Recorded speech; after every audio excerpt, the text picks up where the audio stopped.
Well, hello everybody. It is Tuesday night here in Kansas City, and I'm about wrapped up, except I need to go across over to the training center here on campus. They have a worship night rehearsal going on over there that I want to check in on. But I wanted to come on here real quick because in the last video that I made, at the end of that video, I talked about the Unreached. And I was thinking about that, and I thought, some of you who are watching this video may not actually understand what I mean by the Unreached. So before I could talk about the Unreached, I actually have to talk about something else first. It's another term that I need to define, and that is the term people groups.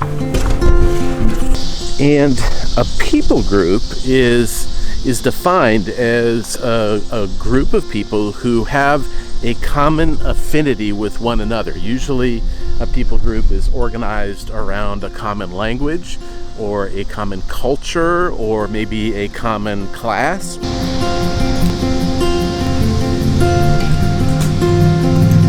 And so when we use this term in the missions world, what we're really talking about are groups of people within which the gospel can spread without encountering barriers of understanding or acceptance. And that definition actually comes from Lausanne. And so when you talk about barriers that could hinder the growth of the gospel within a group of people, you think about languages. So take a country like India, for example, thousands of people groups within the country of India, many of them speaking different languages. And so if you can't understand one another, that presents a barrier that would limit the spread of the gospel. And so when we talk about these people groups, we're talking about the groups of people within which the gospel can spread.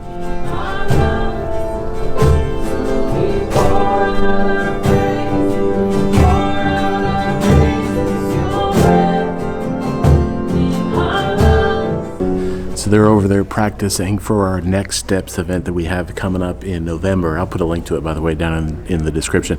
If you're a pastor and you have people at your church that you think might be interested in missions, you need to send them to the Next Steps event here in November. But here's why this whole people group stuff is important. Two reasons I want to give you. One, going back to the Great Commission, Matthew 28. When Jesus gave the Great Commission, he said, "Go and make disciples of all nations." And for a lot of missions history, that word nations has led us to try to reach countries. But the Greek word there in Matthew 28 is actually ethne.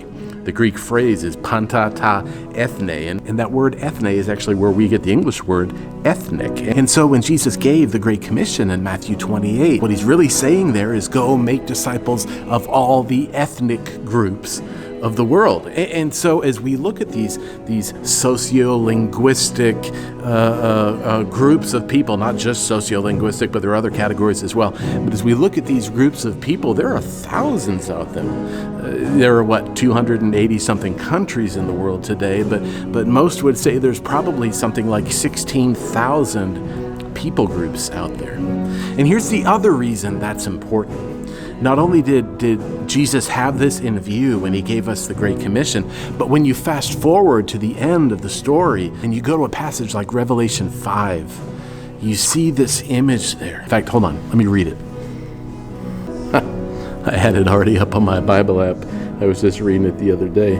You are worthy to take the scroll and to open its seals because you were slain. And with your blood you purchased for God persons from, watch this, from every tribe and language and people and nation. And so you have this image of these people from all the people groups of the world who are gathering together and they're singing this song and they're worshiping the Son. But here's the problem. If that were to happen right now, there would be a lot of voices that are missing in that song. Because where we are right now, there are thousands of people groups who have not yet heard the gospel. And that's why organizations like this one exist, so that we can work alongside God as he is moving history in the direction of having that image in Revelation 5 become a reality. So that's what I'm talking about when I talk about the unreached. I'm talking about the people groups of the world that have not yet been reached with the gospel. And I'm excited to take you along as we, alongside other organizations, go about that beautiful work. Do you have a band name? Ride or Die.